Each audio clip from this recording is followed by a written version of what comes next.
Hi class, hope everyone's doing well. I'm doing fine. I'm not sick anymore, so that's great news. And I'm finally moving this next week. So I've been packing and all that, so it's been kind of a long week, but I'm excited for the weekend finally. So this is Composer Report 6, and I'll be talking about Ennio Morricone, and especially about his piece, The Ecstasy of Gold, which is a piece from a Western movie. Um, okay, I'll talk about that later. He was born November 10th, 1928 in Rome, Italy, and died July 6th, 2020 in Italy as well, so pretty recently. He just died last year.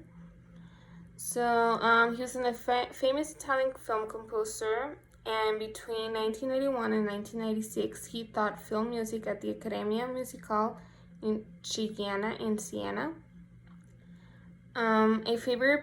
He was a favorite pupil of the distinguished Italian composer Goffredo Petrassi.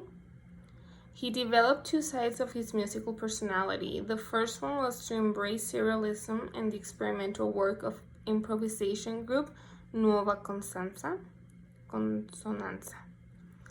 And the second one was a leading role as an arranger in all types of popular music, including radio and TV. After minor cinematic collaborations, Morricone achieved wider recognition with Sergio Leone's series of 4 westerns. His work provides many examples of a highly original fusion of classical and popular idioms.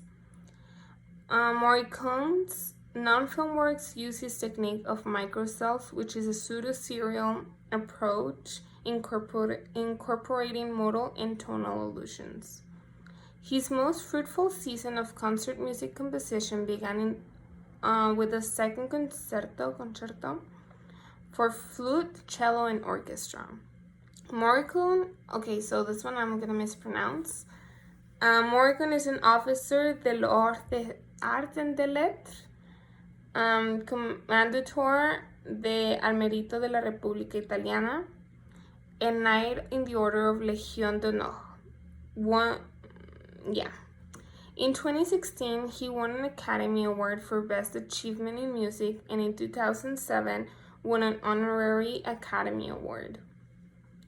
I already said that, sorry.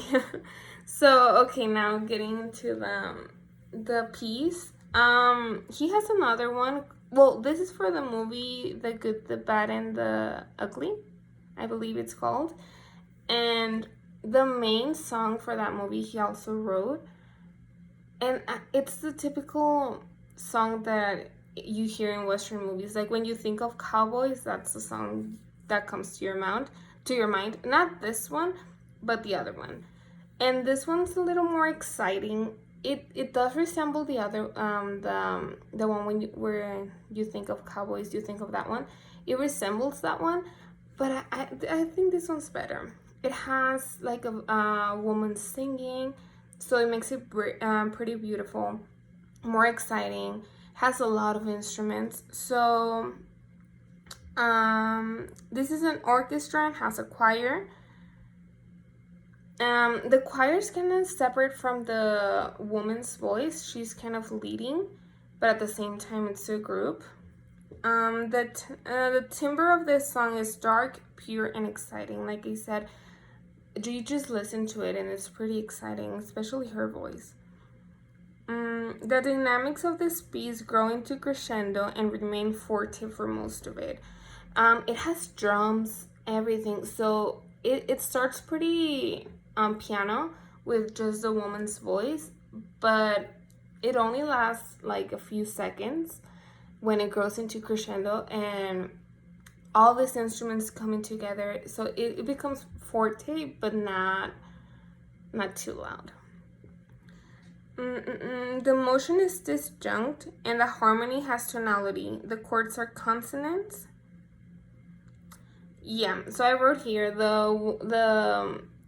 the voice of the woman kind of places the whole piece together. It just adds more texture to it. This piece varies from homophony to polyphony. Yeah, so like I said, some parts the choir just kind of separates from the orchestra, especially her. So that's when I feel that it becomes like a polyphony. But for the rest, it's a homophony. And the form of this piece has variation. So I hope everyone's well, and I will see you in the next composer report.